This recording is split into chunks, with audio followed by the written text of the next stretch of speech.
coronary. That's not true. In my marriage, My mother said she was ready to go to 7 if she didn't get that boy. And the boy showed up as number 4. And Lord, she really should have stopped at 3. No. We love him though. Oh, I only eat fresh food. Sorry, the husband that has never entered the kitchen, does he know what is fresh? Family members, the mommies and daddies, the aunties are giving the advice. Are they in successful marriages? Hey!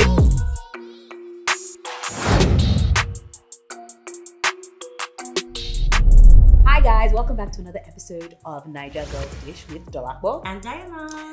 Today we're going to talk about a couple of things. Oh, Lord. We are talking about... What was it? How? We are talking about the things they don't tell you about marriage. Yes. And the fears of being single. Okay, so you got a Diana single is gal single here. and I am married. Okay. Yes. And this is not, look, we are just talking about our own personal experience. Yes, before you Because bang, people will don't now have say, a coronary. that's not true. In my marriage, You understand? Your body was I didn't say doing it. torturing you. I didn't say it. I just say my own experience. Go Okay? and drink cold water and relax. Calm down.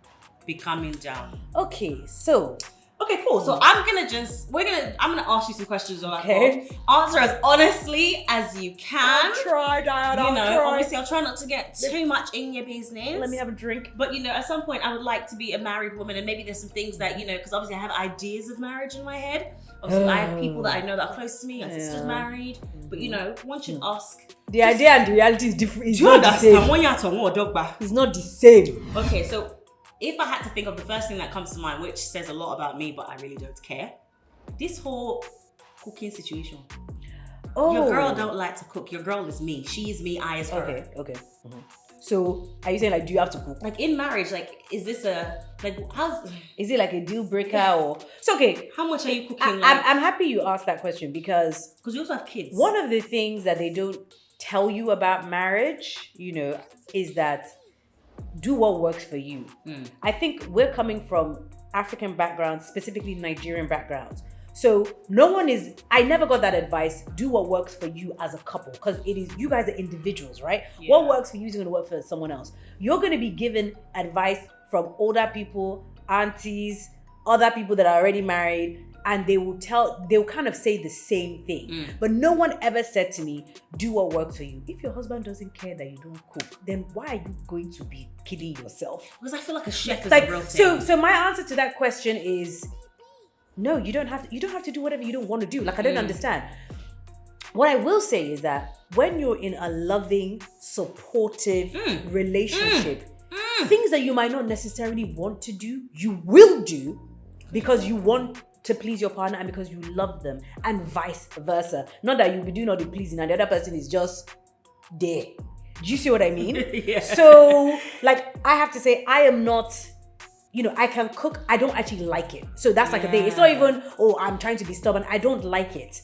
And I would say I did a bit more beforehand, but it is not nobody is in my house telling me that I must cook. If I don't cook, that's the end. Because we have a cook. Listen, I know some people that their husband don't used to eat. I only eat. Has to be fresh. Sorry, excuse me. That didn't change. I only eat fresh food. Sorry, the husband that has never entered the kitchen, he hasn't entered the kitchen in 5 years. Does he know what is fresh? How do you know you do not want to? What is that? So wait, the same person will say, I only eat fresh food. It has to be made that day. Then when you go and say, Uncle, give me this amount for the month, they are looking at you like you're mad. How much do you think fresh stuff is costs? expensive? Fresh Exactly. is Exactly. So that cooking thing is, and it goes with every aspect of marriage. If it works for you guys as a couple, then it's nobody's damn business. Yeah. I understand families are involved, but when you lock your door at night, your family's not in the house. They say in Nigeria, you marry the family, blah blah blah blah. But that's great and everything. We respect everybody. I respect your side. You respect my side. We are both together. We've joined. But what I'm doing in my house, if your sister or your brother is calling to say what it's not the damn business. Yeah, because I feel like from when it's an occupation, you can hire someone to do that. That's how I feel. Also, how busy are you? If you're sitting at home day in, day out, that's different. But if you have stuff to do, you have goals, you have a career, I don't understand. If you're not around, there are layers to it. Yeah. But for me, do what works for you. Guys, no, if somebody making tells a jollof young rice girl safe. now that when you get married you must be cooking, make sure you cook. If you don't cook, he will go and get one side chick that cooks. You know this Sweetie, this thing you just did child, is an exact he replica go of like mommy. if he wants to get the side chick, he go get the side chick. Regardless. Whether you cook, whether you sleep within 5 times a day, it does not matter. Okay, so like what is that about? But everything you've just did is exactly how the narrative has been sold by our ancestors, our family members, Sorry, our mommies the and family daddies. members, the mommies and daddies, the aunties are giving the advice. Are they in successful marriages? Hey, bossa. Like, I had one auntie give me advice. She's had 2 failed marriages. Auntie, no offense. What are you talking How are you about? going to say auntie, no offense? Who says What that? are you talking about? What human being like No that? one in particular. Don't worry, she doesn't. Auntie, no offense. But That's like, her name. but for real, like, so Yeah. people are giving you advice. But so at one point I was like, are you giving advice because you've had these failed relationships? So you're telling me what you didn't do? No, you did it and it still failed. So what's your point? What is your point? Mind your damn business. Oh God. Okay, it sounds terrible that that's the top of my list. But Now it's- to you. Yes, ma'am. So I watched this Oh God. this vlog of someone who turned a certain age, and she spoke really frankly about like her fear. She never thought that she'd be this age and not married, blah blah blah, but how she's coming to her own and she's more comfortable, blah blah blah. So is there a fear? We already know that, especially, let's talk about our culture. There's like a stigma if you're over 30 and you're not married, blah blah blah blah blah blah blah. So honestly speaking, is there like a fear that you feel, not on a daily basis, but like as time goes on, that time is going, what if I don't get married, or should I just settle for this person? Like there's a guy around that I don't really like, but like he wants to marry me or whatever, that kind of thing. Do you have that? I think I had the settle moment. It was a moment. Yeah, it was like maybe 2 years ago.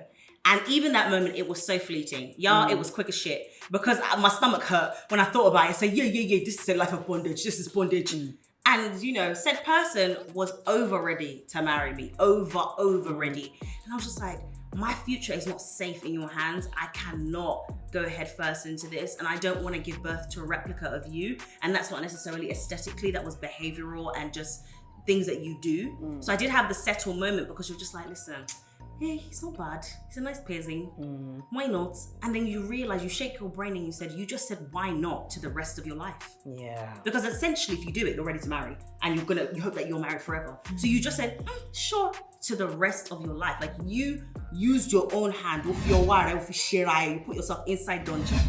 So I did have a settle moment, but it was very fleeting and I got out of it in seconds because I just was like, no, I really have worked really hard in life. I've accomplished a lot.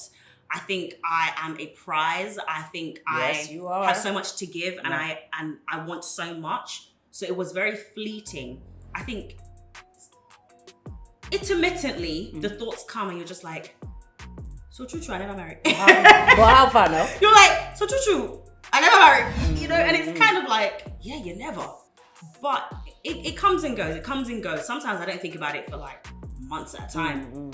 And then you'll see someone or something will happen and it'll just pop into your head and you're like, And I think it's more so the kid thing, And even then it's like, you start asking yourself, okay, this kid situation. Yeah. I don't like the idea that my having children or being married is contingent on another human being, aka the male species.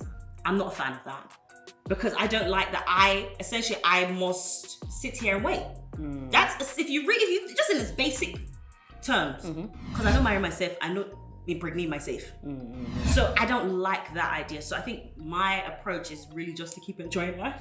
That's it. And really just to do what I want to do. Because I think people kind of put pause and they're waiting. And I think when you're not looking is when you find it. This is it. And also, how do you know that one vacation you took is not where said person is? Or how do you know? So it's like, live your life. This is it. Enjoy yourself. This is it. But I can't lie and say it doesn't pop into my head and I think, oh my, not luckily for me. I was about to say something really bad. Not luckily for me, but a lot of my friends aren't married.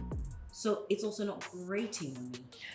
Because I find if you're in a social circle where majority of your friends are married with kids, you will feel like lastbusstop.com. Whereas all my friends are in the same village that I live. So we don't feel the pressure and we don't feel inadequate, so to speak. So it creeps in once in a while, but I've not made it the umbrella of which I live my life under. Yeah. So, And you shouldn't, basically, because the thing is, a lot of people do settle just so that they can say they're married and they're extremely unhappy. I don't. A lot of people didn't settle and they're still unhappy, but whatever. That's a for another day. Oh God. I feel like if I'm choosing, I want to choose what appears to be, at least, what I've done the most homework and what appears to be something that I could be happy in. Yeah. Because I chose it. Yeah. And that's what you deserve. Basically. That's what we all deserve, you know? I mean... it's not an easy thing, you know. But again, okay, so back to marriage. Let's cross back over to this side of the table. Yeah. Kids. Oh. What about them? I think understanding... My joy. Hey! Yeah, my joy. Even though I know some people... I want to drop kick them sometimes. Listen, everybody want to drop kick a kid or two. I know some people that have gone into marriages wanting kids and have changed their mind. And I know some people that have wanted the kids, or one partner wants more, or one wants less. So what would you say in terms of like how would you come to, unless you and your husband just really knew you wanted however many you had and you was Gucci? I think there's one thing to want a certain amount, and then there's the reality of it. So how many can you first have? of all, how many can you have? You know, how old are you when you start having them? Where are you in your lives? How much can you... Children are extremely expensive. What can you afford? So that all comes into play. Like, I always wanted 4 kids. Always wanted 4 kids. What I era? wanted 2 boys and 2 girls. But I probably would have done that if I started having children at 30. I had my first child, I was 35.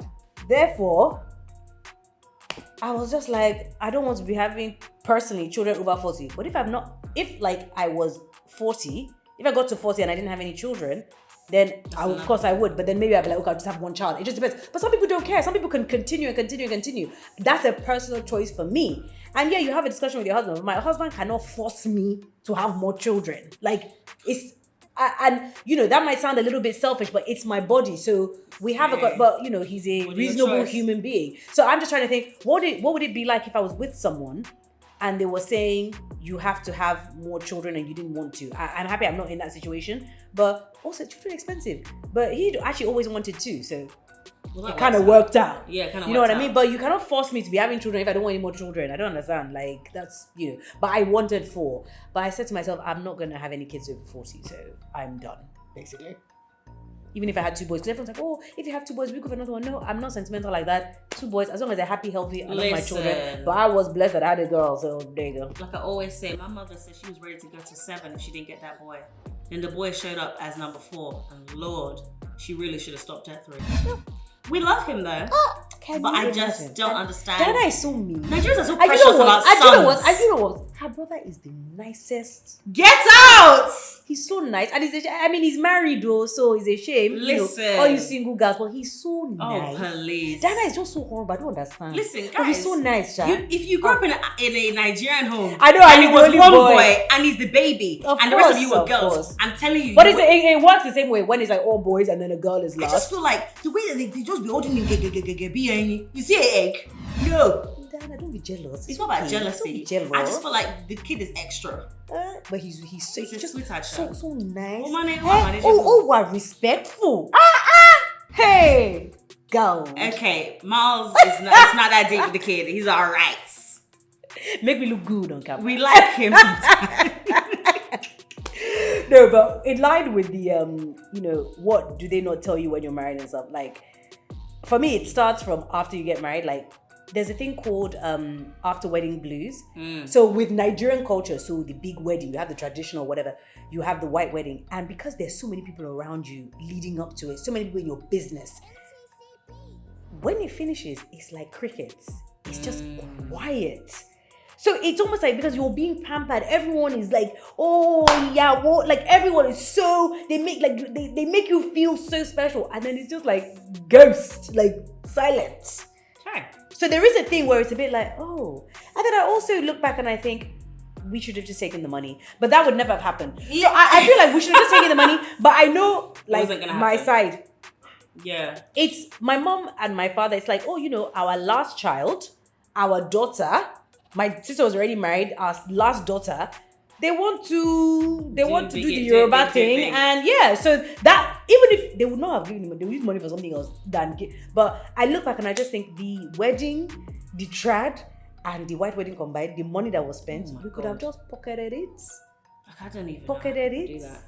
and just. Well, I'm eloping, so anyone that meets me and you know has eyes on me that wants to marry me, just know that if you're from an African home, you're gonna have to disappoint them. COVID really did a thing eloping. with people having smaller weddings and even using it as an excuse, because some people were like, if you do a small wedding, look somehow. But it was a great excuse for people to save a lot of money, because honestly, it's really for the day. People come there that don't care about you. People come there that hate you. People come, they just want to eat your food. They want to dance. They want to drink your champagne, and then they want to go home. I personally told my mother that I'm gonna elope, just me and him. Then we'll come back and say, "Hey, we're married," and they have a dinner. I swear down. And that dinner will not even be paid for by me. You will tell me the location and I'll show up. Yeah. Because I just don't understand sharing that time with that many people. I don't like being the center of attention in that way. It really is not fun.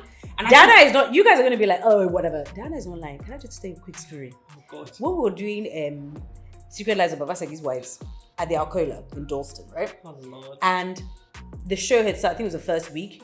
And we were walking on the high street trying to get lunch or something. And literally, there were some girls that were like, oh my goodness, what was your character name? I don't know. I was on a certain show. She was on a certain popular show in Nigeria, right? She was on Jennifer's Diary. Have you seen Jennifer's Diary? Or Jennifer? Jennifer's Diary, yeah. The TV show, not the film, right? Was it film? No, it was the TV show, right?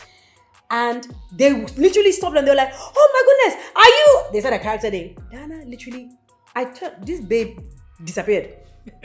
Like, she just, so I was thinking you'd be like, oh, hey, oh, nice to meet you. Dana ran away. It makes me so uncomfortable, I was guys. like, so when she says this whole, she doesn't, she's like one of those actors. You know, most actors are like, oh, yes, it's met my ego. No, I don't want it. No, I do want it. She's not like that. It's so weird. Isn't it weird that someone can't see, but like, oh, I saw you up. Yeah. But, you know. Yeah. Ultimately, I have faith that I'm not one of those people. I'm strong that marriage is going to come. Mm-hmm. I just know that it's going to be when it's right. Yeah. Because there has been an offering. There's been many offerings. That sounds crazy, but I feel like if any woman wanted to be married. You got it like that. Listen, if any woman wants to be married today or tomorrow, I think it's possible. Yes. I truly believe 100%. that. It's just about choices. And then even with marriage, it's choices. You made a certain choice. You have to be intentional in marriage. Oh, God. I think that's what people fail to realize. It's about being intentional. You guys make up your own rules and you do what works for you, but you have to constantly be intentional. You have to be intentional when it comes to sex. Okay? Because it's one thing to be like, and the advice that the aunties will give you is that you must give him anytime. If you come to ask him, what's it, just bend over. Just off pants. Just give them. And you'll be thinking, what? But like, I know uncle has like 5 girlfriends, but okay, whatever. Right? Just give them. Just do whatever. Just whatever. But my thing is, you have to be intentional. So, okay, you're gonna have sex. You need to have good sex. And the onus is on the pleasing the guy. Are you being pleased? Do you understand? Are you being pleased? Are you getting off? What is wrong? Because there's a lot of wives out there that don't have God. orgasms. They'll tell you, oh, I don't need this shower. Yes, I've never, okay. but it's normal for me. Which is normal? It's not normal. That whoever said it's that, not if you are married and that's what they're telling you in your house, that your husband don't give you orgasm, that is a bloody lie. Woefully. It's a lie, oh. That it doesn't happen for me, and that's just the way it is. And your husband is okay, he's getting off. That's another thing too. He should feel really, really, really foolish if he is not able to give you this I mean, he should feel like a failure. So it's about being intentional. Learn together. If he doesn't know what he's doing, then go do research. Get a sex therapist. I don't know. Do something. I feel like a lot of these women aren't speaking. Yeah, because it's like, oh, let me just please him. But why don't you want to be pleased? Are you pumping machine? Why don't you want to be pleased? You'll just be knocking you from the back with the engine. Oh shit. Anyways, guys, it's been real. We'll catch you guys next time. Bye. Thanks.